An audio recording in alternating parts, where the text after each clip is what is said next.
The Empire's Mistake. The TSS Horizon Dawn slipped through the veil of hyperspace like a needle through silk, emerging into a star system that hadn't existed on any human chart 24 hours ago. Captain Aria Vale stood on the bridge, coffee in hand, watching the sensor displays paint a picture of unremarkable space.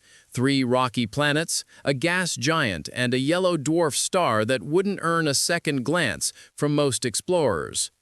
"Scan complete, Captain," Lieutenant Chen reported from the science station. "No immediate hazards. Mineral deposits on the second planet look promising. Standard survey protocols?" Arya nodded, taking a sip of coffee that had gone lukewarm during the jump.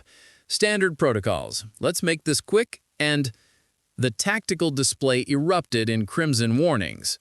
"Contact," Ensign Rodriguez's voice cracked slightly. "Multiple contacts. Correction, massive multiple contacts. Ma'am, I'm reading over 200 vessels appearing on long-range sensors." Arya's coffee cup paused halfway to her lips. 200 ships in an uncharted system. She set the cup down carefully and moved to the tactical station, her eyes scanning the readouts with practiced efficiency. The ships materialized around them in a calculated formation, a perfect sphere with the Horizon Dawn at its center. Each vessel bore the same sleek, predatory design, their hulls decorated with symbols that spoke of authority and ancient power. The largest ship, a dreadnought that dwarfed the Horizon Dawn 50 times over, positioned itself directly ahead. "Communications incoming," Lieutenant Okoye announced from the comm station. "They're hailing us on all frequencies, audio and visual." On screen. The view screen flickered, and Arya found herself looking at a face that seemed designed to inspire fear. The alien's skin was deep crimson, crossed with ritualistic scars that formed patterns across its sharp features. 4 eyes, arranged in a diamond pattern, fixed on her with predatory intensity. Golden armor adorned with medals and honors covered its broad shoulders. "I am Supreme Commander Vexstar of the Galactic Empire's 4th Enforcement Fleet. You have violated Imperial space. Your vessel is primitive and your species unknown to our records. By the authority of the Eternal Throne, I hereby demand your immediate and unconditional surrender." The bridge fell silent. Arya could feel her crew's eyes on her, waiting for her reaction to what should have been a terrifying moment. An empire, hundreds of warships, demands for surrender. Instead, she felt something entirely unexpected bubble up from her chest. She laughed. It started as a small chuckle, then grew into genuine amusement that echoed across the bridge. Within seconds, Lieutenant Chen joined in with a snort, then Rodriguez, then half the bridge crew was fighting to suppress grins. Vexstar's 4 eyes widened in what might have been confusion or rage.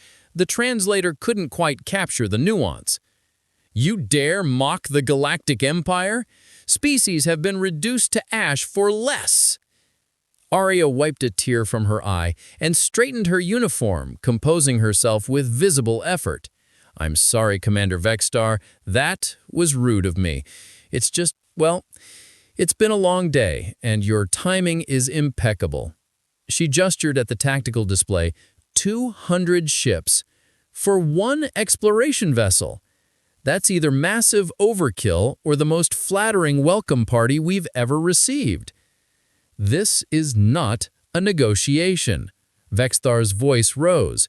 "You will power down your systems and prepare to be boarded. Resistance will result in the complete destruction of your vessel and all hands aboard." "Right, of course." Arya leaned back in her command chair, crossing her legs casually. "Before we get to all that unpleasantness, I have a question. How many species has your empire conquered with this particular approach?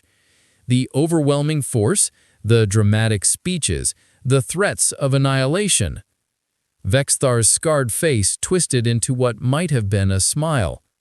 47 civilizations have knelt before imperial might in the sectors under my command alone. Hundreds more across the Empire's territories. All chose wisdom over pride. 47. Impressive, Arya nodded thoughtfully. And how many of those civilizations laughed at you before surrendering? The Supreme Commander's 4 eyes narrowed dangerously.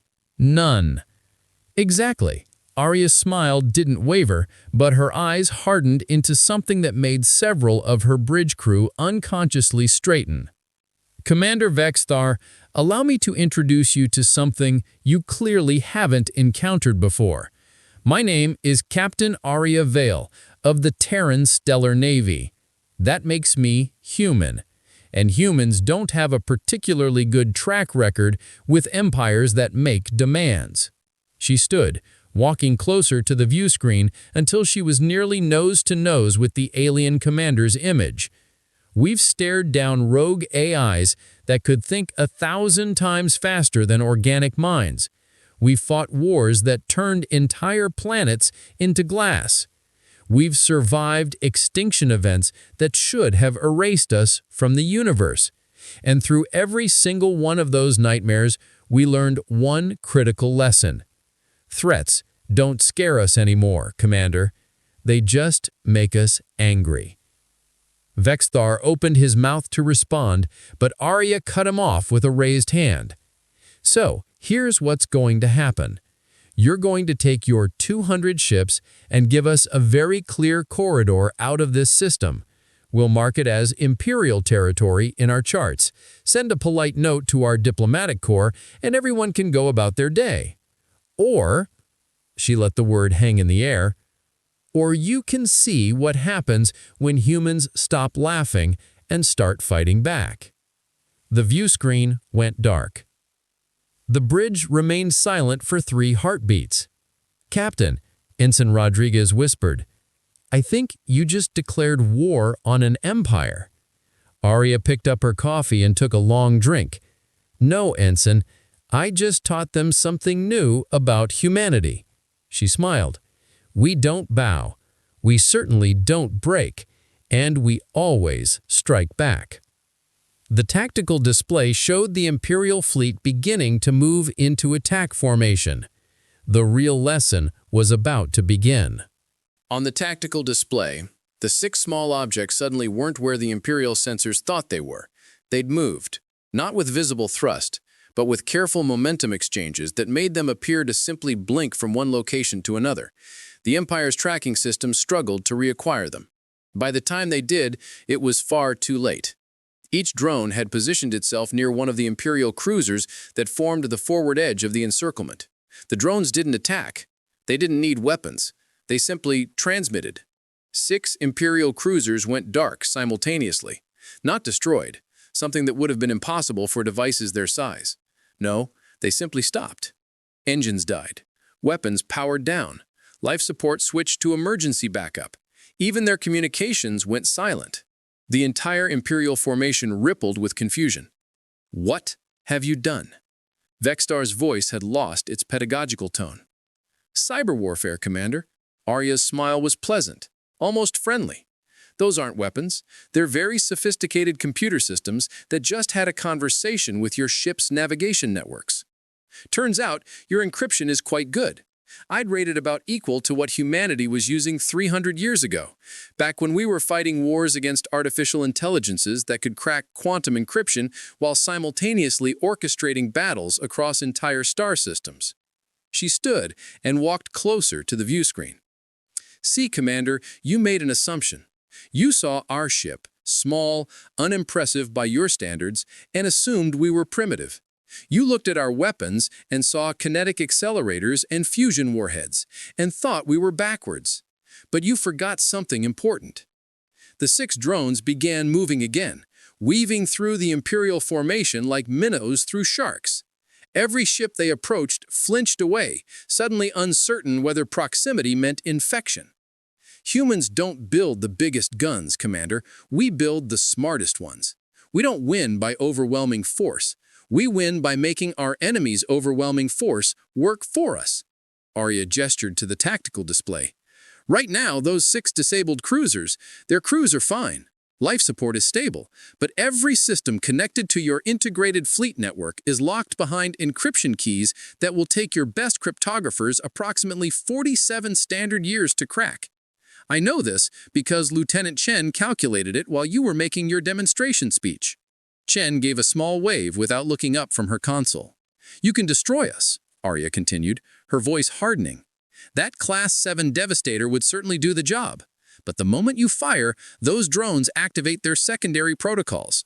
Every ship in your fleet with an active network connection becomes a very expensive piece of space debris, including your dreadnought. Vextar's clawed hands gripped the arms of his command chair hard enough that Arya could see the metal deforming. This is an act of war. No, Commander, this is a polite introduction. Arya returned to her command chair and sat with deliberate casualness. You wanted to teach us a lesson about imperial power. Consider this, humanity's lesson about proportional response. You show me what one of your weapons can do, I show you what 6 of our reconnaissance drones can do. She let that sink in for a moment before continuing. Now, I believe I made you an offer. You open a corridor, we leave peacefully, everyone walks away with a story to tell. Or we can see what happens when humans stop being polite and start being creative. Your move, Commander. The bridge of the Horizon Dawn was silent. The Imperial fleet held position, 200 warships suddenly uncertain in the face of an enemy that refused to behave like prey. Arya picked up her coffee and was disappointed to find it had gone completely cold. She made a mental note to get a better thermal cup. On the view screen, Vextar's 4 eyes narrowed as his tactical officers undoubtedly reported the scope of the network intrusion. Arya could see the moment he understood, truly understood, that the small ship in front of him had just demonstrated the ability to cripple his entire fleet without firing a single shot. This is not over, Captain Vale. I certainly hope not, Commander. This is just getting interesting. The comm channel got dark. Slowly, methodically, the Imperial fleet began to part, creating a corridor exactly as Arya had requested. Jump calculations plotted, Lieutenant Chen reported. We can leave whenever you're ready. Not yet. Arya watched the opening corridor with analytical eyes. Let's give them a moment to consider what just happened. Besides, our jump drive needs another 4 minutes. Lieutenant Okoye turned from the comm station. Captain, we just intercepted encrypted Imperial communications. They're calling for reinforcements. A lot of reinforcements. Arya's smile widened. Good. That means they're taking us seriously. She raised her cold coffee in a mock toast towards the view screen where Vextar's dreadnought still loomed. Welcome to humanity, Commander. Class is just beginning. The Empire learns. The Horizon Dawn held position for exactly 4 minutes. Hanging in the corridor the Imperial fleet had grudgingly opened. To any outside observer, it might have looked like hesitation or uncertainty. Arya knew better. Every second they remained was a second for the Empire's sensors to study them, to record every detail, to analyze. And every second was a second for humanity's message to sink deeper. Jump drive ready, Captain, Chen reported. Excellent. One more thing before we go. Arya nodded to Okoye. Lieutenant, open a channel to the Supreme Commander. Audio only. The channel clicked open, and Arya could hear the background noise of a warship on high alert, urgent voices, status reports, the subtle hum of weapons systems tracking potential threats. Commander Vextar, thank you for your hospitality. Before we depart, I wanted to leave you with something to consider. Arya's voice was conversational, almost friendly. You've conquered 47 civilizations, hundreds more across your empire. But I'm curious, how many of them fought back with everything they had? How many made you pay for every meter of space, every world, every victory? There was a long pause before Vextar responded, his voice carefully controlled. Most resisted initially, all eventually understood the futility of opposing imperial might. I see. So you've never fought a species that had already survived its own extinction. You've never faced an enemy that learned warfare from machines smarter than any organic mind. You've never encountered a civilization that kept fighting even after losing. She stood and walked closer to the view screen as if Vextar could see her. See, Commander, the 47 civilizations you conquered, they didn't know they could win.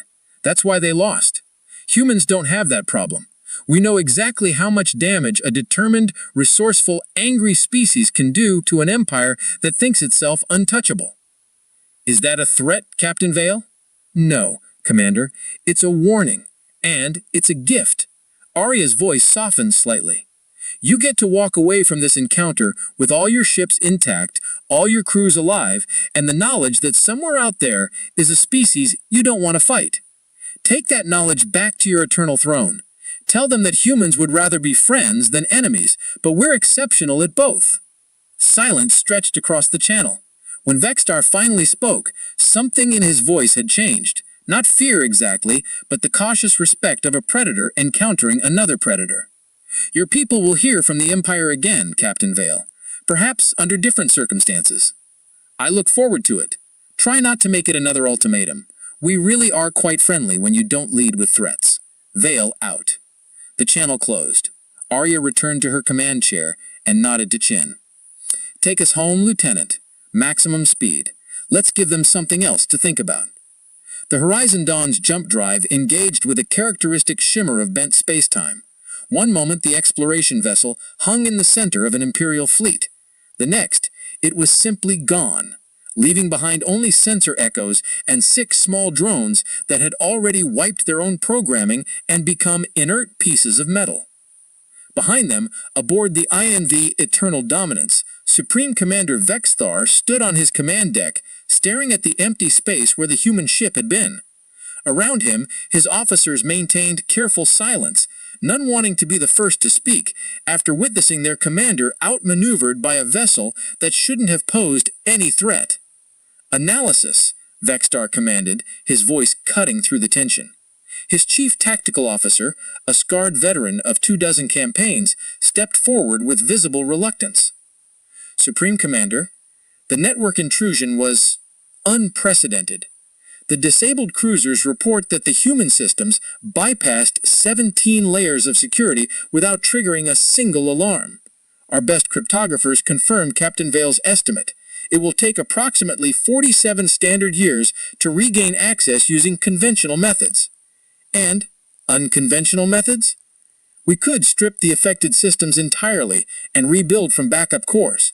3 weeks per ship, 6 ships. But sir, that's not what concerns me most. Vexstar turned his 4 eyes to focus entirely on the officer. Explain. Vexstar looked back at the empty space, remembering the sound of human laughter in response to his threats, remembering the casual competence in Captain Vale's voice, remembering the unmistakable confidence of a species that had stared into the abyss and learned to stare back. My assessment is that the Empire has encountered a new variable, one that doesn't fit our models of how primitive species behave when faced with overwhelming force. He paused, choosing his next words carefully.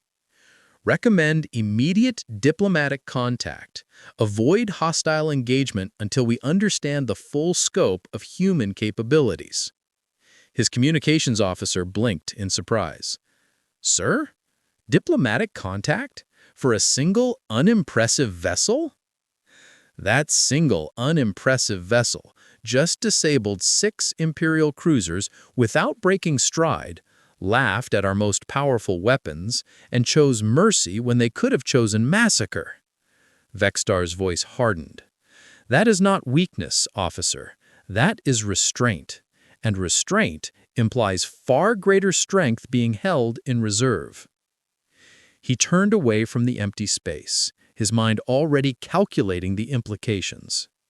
The humans said they've survived extinction 3 times, that they've fought wars against artificial intelligence, that they've learned to win when victory should be impossible. Vexstar walked to his command chair and sat heavily, suddenly feeling the weight of his years of conquest. Perhaps it's time the Empire learned what happens when you mistake mercy for weakness, before we make a fatal error in judgment. Across the vast distance of space, moving faster than the Empire's ships could follow, the Horizon Dawn carried Captain Arya Vale and her crew toward human territory. In the ship's small galley, Arya finally managed to acquire a hot cup of coffee, her third attempt of the day. Lieutenant Chen found her there, staring out at the streaming stars with an expression that mixed satisfaction with concern. "Captain, you really think they'll choose diplomacy over conquest?" Arya took a long sip of coffee before answering. "Honestly, I have no idea, but now they know three important things about humanity. First, we're technologically sophisticated enough to be dangerous. Second, we're confident enough to turn down surrender when outnumbered 200 to 1. And third, most important, we chose not to kill them when we could have." That last part was deliberate, wasn't it? You wanted them to realize we held back.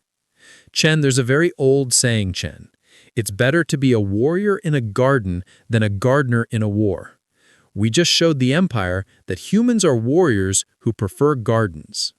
Now they have to decide if they want to help us plant flowers or learn exactly how sharp our swords really are. And if they choose wrong? Arya's smile didn't waver, but something cold flickered in her eyes. Then they'll discover why the species that conquered humanity's homeworld 3 separate times doesn't exist anymore. Humans have a very particular set of skills we've acquired through a very long and painful history, skills that make us a nightmare for empires that think conquest is their divine right. She finished her coffee and stood, heading back toward the bridge. But let's hope it doesn't come to that. I'd really prefer to make friends. We're much better at friendship than we are at holding grudges. Chen, suppressing a smile, "Captain, that's not true at all. Humans are exceptional at holding grudges." "Good point," Arya laughed. "Then let's hope the Empire prefers the friendly version of humanity. The grudge-holding version is significantly less pleasant." Behind them, across the light years of space, the Galactic Empire began to learn its first real lesson about the species called human. Some lessons, Vexstar reflected as his encrypted transmission streaked toward high command, are better learned through demonstration than experience. He just hoped his superiors would be wise enough to understand that distinction. The alternative was going to be very, very costly.